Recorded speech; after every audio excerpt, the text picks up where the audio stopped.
रोहन जी, एक बात समझ नहीं आती कांग्रेस पार्टी के नेताओं की। पहले तो बोलते हैं, जैसा मल्लिकार्जुन खड़गे साहब ने बोला पीएम के लिए जहरीला साहब, उन्होंने प्रधानमंत्री कहा, उसके बाद जहरीला साहब कहा, उनके बेटे साहब बोले नालायक बोले, और उसके बाद जब मीडिया वाले आते हैं तो उनके सामने कहते हैं आप लोग कांग्रेस को बदनाम कर रहे हैं। बीजेपी के नेताओं के खिलाफ बोलने में वो डर रहे हैं क्या?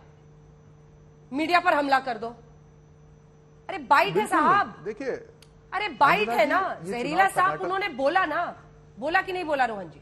मैं बोल रहा हूं, उन्होंने नालायक बोला कि नहीं बोला? आप बताओ पहले, आप बताइए पहले रोहन जी, बोला कि नहीं बोला? देखिए, मैं आपको यही कह रहा हूं, जो देखिए मेरी बात सुनिए अंजना जी, आज उनके जो नेता ने कहा सोनिया जी के बारे में विश करने, वो भी आपने सुना कि नहीं सुना? गौरव भाटिया को भी सवाल पूछे, और नैतिकता के पैमाने सिर्फ कांग्रेस के लिए नहीं है। सुन लीजिए अंजना जी, नैतिकता के पैमाने सिर्फ कांग्रेस के लिए नहीं है। अश्विनी चौबे ने जब राहुल गांधी जी को गंदी नाली का कीड़ा कहा तब कहां थे?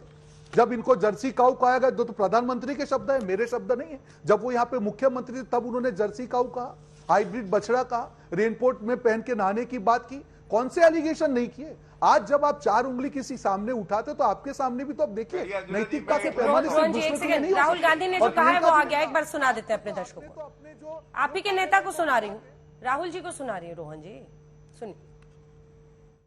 तो आपको यह समझाना चाहिए कि जब कर्नाटक की जनता से 3 साल के लिए 40% चोरी किया जा रहा था, तो हिंदुस्तान के प्रधानमंत्री ने क्या एक्शन लिया, क्या डिसीजन लिया? आप कर्नाटक के चुनाव में आते हो, कर्नाटक की बात नहीं करते हो, अपनी बात करते हो। आपको यह बताना चाहिए कि आपने पिछले 3 सालों में कर्नाटक में क्या करवाया। राहुल गांधी हमला कर रहे हैं प्रधानमंत्री पर, वो कह रहे हैं कि अपनी बातें, लेकिन एक बार रोहन जी आप अपनी बात पूरी कर लीजिए। देखिए, उस पर भी प्रश्न हो रहे हैं विषकन्या बोलने पर, और इसीलिए मैंने भी रिपोर्ट में डाला। आपसे भी प्रश्न हो रहे हैं। सवाल तो ये है ना कि मीडिया पे क्यों थोप रहे हैं? अरे जो कहा है उसको ओनअप तो कीजिए। आप कांग्रेस पार्टी के अध्यक्ष हैं, कह रहे हैं आप लोग कांग्रेस पार्टी को बदनाम कर रहे हैं। मतलब उन्हें भी पता है कि ऐसे शब्द बोलने का मतलब होता है बदनामी। अंजना जी, मीडिया को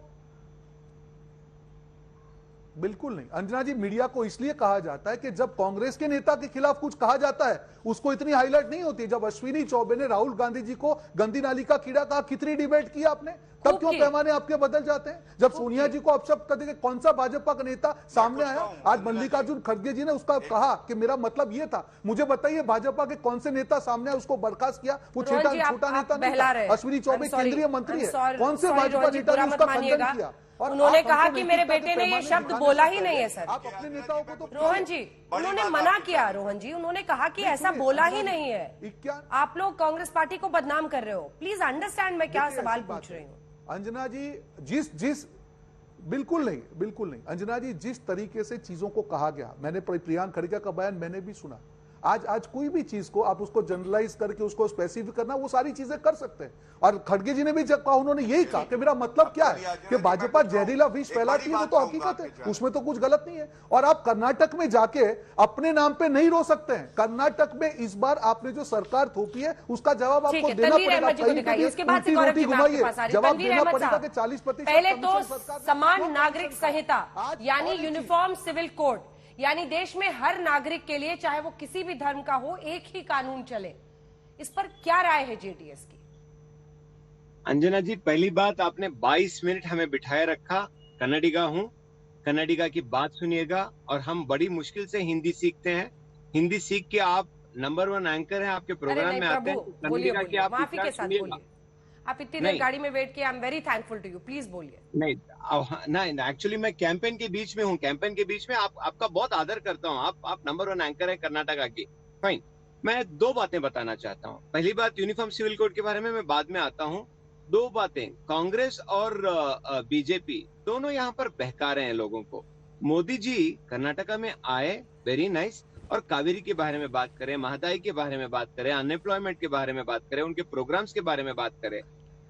मल्लिकार्जुन खड़गे जो एआईसीसी के प्रेसिडेंट बन चुके हैं, उनको ऐसे शब्द इस्तेमाल करके मोदी जी को एक जीती हुई बाजी को, हम जो जीत रहे थे, कन्नडिगास जीत रहे थे, उसको उन्होंने दे दिया। नरेंद्र मोदी जी उनको अच्छा मतलब अच्छी तरीके कांग्रेस प्लस जेडीएस नहीं सुनिएगा, आप बीटी में उनके, आपने पहले से कह रही हम 15-20 सीट ही जीत रहे हैं। हम कर्नाटका की ये टीम है। अंजना जी, आपने मेरे बड़े अच्छे मित्र गौरव को बहुत अच्छी से सुना। गौरव भाटिया जी बहुत अच्छा बोलते भी हैं, और दूसरे कांग्रेस के मित्र को भी सुना, तो हमारी भी बात सुन लीजिएगा प्लीज। यूनिफॉर्म सिविल कोड के बारे में बाद में आएंगे, पहले एनआरसी के बारे में बात करते हैं। एनआरसी, हम द्रविडियंस हैं, कन्नडिगाज हैं, यहाँ पर क्या करेंगे आप? वी आर द्रविडियंस, हम इस देश के मूल निवासी हैं, और हमारा आप डीएनए टेस्ट करेंगे और हमारे बारे में आप बात करेंगे, एनआरसी बारे में बात करेंगे। और दूसरी बात, यूनिफॉर्म सिविल कोड अगरचे इनको लागू ही करना था, गुजरात में क्यों नहीं लागू किया? और दूसरी बात, मैं कांग्रेस के मित्र से बोलना चाहता हूं, यहाँ पर आप और राहुल गांधी आकर रो रहे हैं कि मुसलमानों का 4% जो रिजर्वेशन निकल गया। अरे भैया, राजस्थान में आपकी गवर्नमेंट है, वहां पर आप लागू कीजिएगा ना। मुसलमानों से इतना ही प्यार है तो मुसलमानों को राजस्थान में आपकी पूरी गवर्नमेंट है, आप वहां पर दीजिएगा, बाद में आकर कर्नाटका के बारे में बात कीजिएगा। दोनों को यहाँ पर आप लोग क्या चाहते हैं? 4% आरक्षण पर, मुस्लिम आरक्षण पर आप जेडीएस की क्या राय है? अरे वो 4% आरक्षण तो देवेगौड़ा जी ने दिया था। हम चाहते हैं, मुसलमान की हालत सबसे निचली है, सबसे पिछली है। मुसलमान यहाँ पर हिंदुस्तान के अंदर बहुत गरीब है। सच्चर कमीशन की रिपोर्ट है, रंगनाथ मिश्रा कमीशन की रिपोर्ट है, दोनों कमीशन की रिपोर्ट पढ़िएगा। भारत के हर नागरिक का समान अवसर मिलना चाहिए, उनको एजुकेशन में, हेल्थ में, इंफ्रास्ट्रक्चर में, इन्फेंट मोर्टालिटी में, जो सबसे निचले हैं उनको ऊपर लाना चाहिए। यहाँ पर एक दुश्मनी की राजनीति जब दोनों करते हैं, एक तो कान को खुश करने की राजनीति करती है कांग्रेस, और दूसरी बीजेपी दुश्मनी की राजनीति करती है। मुझे नहीं लगता कि इस तरीके की राजनीति, एक कम्युनिटी जिसने इस देश को बनाने में, इस देश की अच्छी उन्नति के लिए काम किया है, अरे आपका भी कुछ फर्ज बनता है। मोदी जी जब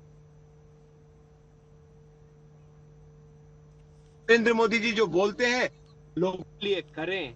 हम चाहते हैं, नरेंद्र मोदी जी से हाथ जोड़कर हम विनती करते हैं, मुसलमान की तरफ से भी और जेडीएस की तरफ से भी, कि सबका विश्वास कीजिएगा। यहाँ पर हमारे अमित शाह जी आते हैं और अमित शाह जी तोड़ने की बात करते हैं। अमित शाह जी बड़े गर्व से बोलते हैं कि हमने मुसलमानों का 4% रिजर्वेशन निकलवा दिया। अरे अमित शाह जी, 4% रिजर्वेशन गरीबों से, मजबूरों से, मजदूरों से निकाल के आप इसको एक चुनाव का मुद्दा बना रहे हैं।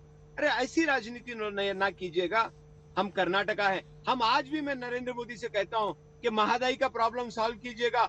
हमारे 30% फार्मर्स की जिंदगी उससे जुड़ी है। अपर कृष्णा प्रोजेक्ट के बारे में काम कीजिएगा।